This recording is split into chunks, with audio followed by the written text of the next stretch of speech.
तक ले जाने के लिए बेकरार है, जहां से महाविध्वंस होना तय है। Team news nation.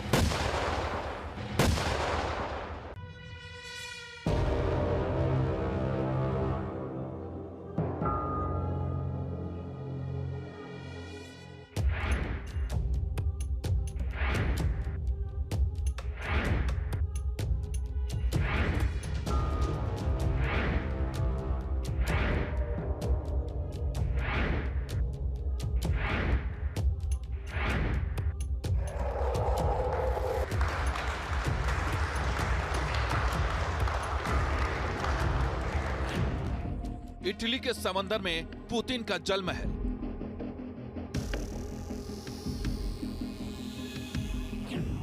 पुतिन के जल महल पर कब्जा।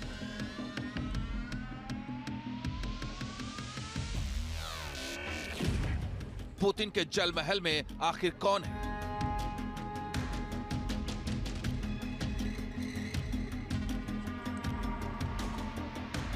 यूक्रेन में पुतिन की आर्मी कहर बरपा रही है, तो वहीं पुतिन का एक आलीशान और भव्य जहाज इटली के समंदर का चक्कर लगा रहा था।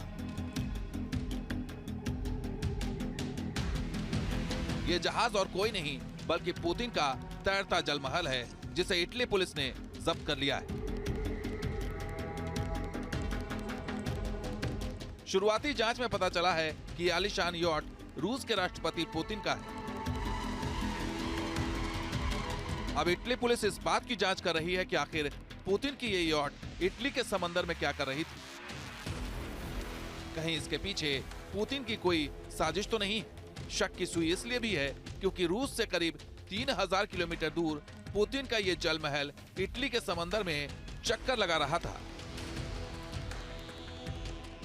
सवाल कई हैं जिसका जवाब इटली पुलिस ढूंढ रही है, तो वहीं शक की सुई इस बात पर भी है कि पुतिन की ये यॉट जासूसी के लिए तो नहीं आई थी।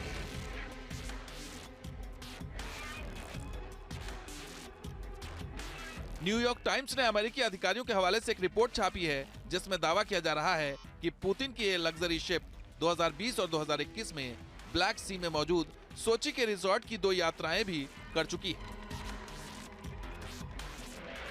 जानकारी के मुताबिक पुतिन की इस आलीशान यॉट का नाम ग्रेसफुल है, जिसकी कीमत लगभग 750 करोड़ रुपए बताई जा रही है।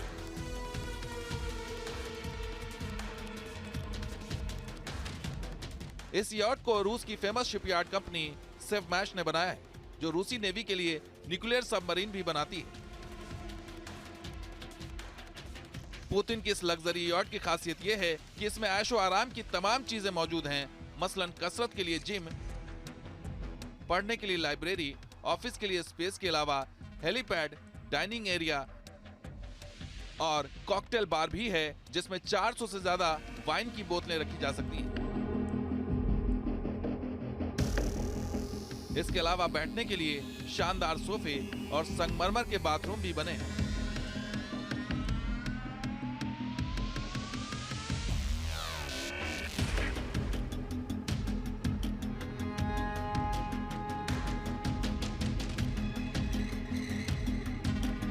इतना ही नहीं, पुतिन की इस लग्जरी यॉट में एक विशाल स्विमिंग पूल भी है, जो 15 फीट लंबा और 14 फीट चौड़ा है, जिसे जरूरत पड़ने पर एक डांस फ्लोर में कन्वर्ट किया जा सकता है। इतना ही नहीं, यॉट के अंदर मल्टी फंक्शन एरिया को थिएटर एरिया में भी बदला जा सकता है। आलीशान यॉट की यही वो खासियत है जिसे देखकर पुतिन समंदर की ओर खींचे चले आते हैं। लेकिन सवाल टाइमिंग को लेकर है। जब रूस यूक्रेन के युद्ध की आग में झुलस रहा है, ऐसे में पुतिन का जल महल इटली के समंदर में क्या कर रहा था, ये सवाल नाटो देशों को परेशान कर रहा है।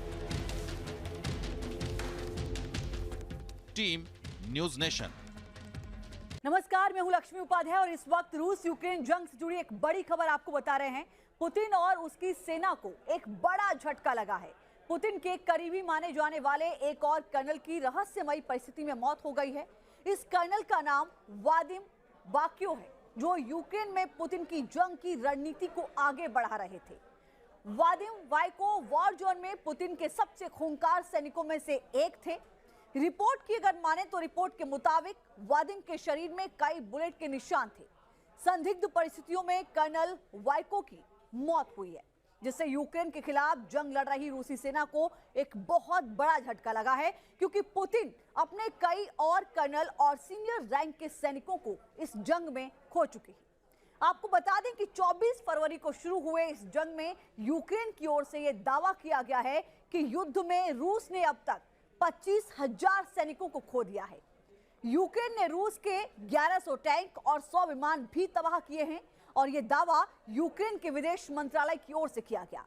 रूस ने पिछले कई महीनों से यूक्रेन की सीमा पर लगभग 2 लाख सैन्य कर्मियों को तैनात कर रखा है। रूसी थल सेना की 60% सैनिक रूस और बेलारूस की सीमा के पास जुटे हुए हैं। रूस की तुलना में यूक्रेन की सेना बहुत छोटी है, लेकिन उसे उत्तर अटलांटिक सैन्य संगठन नेटो की मदद मिल रही है। हालांकि अमेरिका ने यूक्रेन के भीतर तो कोई सेना नहीं भेजी, लेकिन अमेरिका ने पोलैंड और रोमानिया में नेटो की सेना का हाथ मजबूत करने के लिए 3,000 सैनिक भेजे हैं और 8,500 बाकी सैनिकों को अलर्ट पर रखा गया है। अमेरिका और नेटो देशों की मदद से ही यूक्रेन रूस को युद्ध के मैदान में कड़ी टक्कर दे रहा है।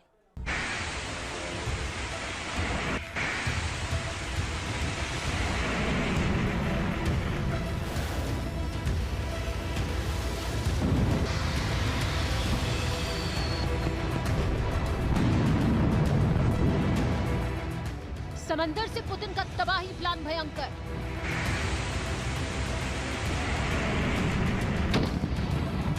टेंशन में यूक्रेन, ज़ेलेंस्की करेंगे सरेंडर।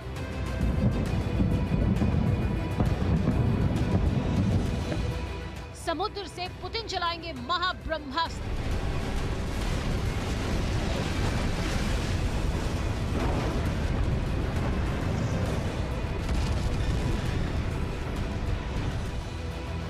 काला सागर बनेगा यूक्रेन का काल।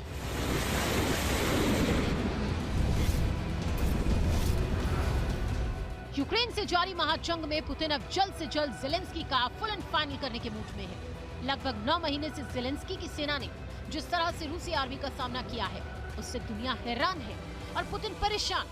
लेकिन अब यूक्रेन पर पुतिन अंतिम और खतरनाक प्रहार करने की तैयारी में है, क्योंकि इस महायुद्ध में पुतिन की जीत और हार दुनिया के सामने उनकी प्रतिष्ठा से जुड़ी हुई है। यूक्रेन को तबाह बर्बाद करने पर आमादा पुतिन ने अब बड़ी तैयारी करते हुए ब्लैक सी से लेकर मेडिटेरेनियन सी तक में जंगी जहाजों के भारी भरकम बेड़े को उतार दिया है, जिससे ज़ेलेंस्की की सेना में खलबली मची हुई है।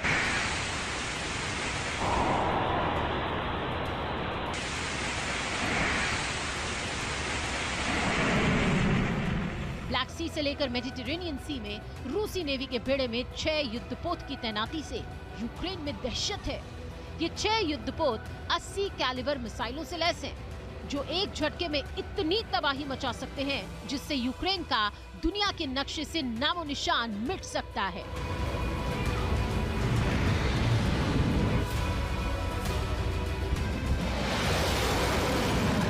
किस तरह से समंदर से पुतिन यूक्रेन को धुआं-धुआं करने की खतरनाक तैयारी में है, ग्राफिक्स के जरिए समझिए।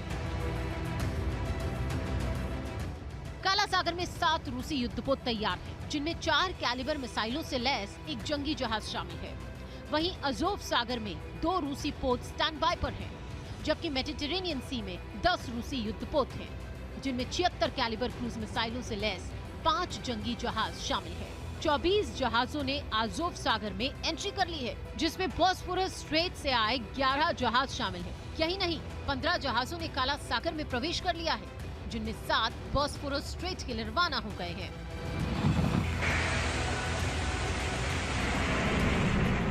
यानी जिस तरह से समंदर में पुतिन ने यूक्रेन के साथ साथ नाटो देशों को टेंशन देने की ओर कदम बढ़ाया है, जिस तरह से यूक्रेन की घेराबंदी करने की तैयारी में है, उससे ज़ेलेंस्की से लेकर नाटो देशों को टेंशन होना लाजमी है।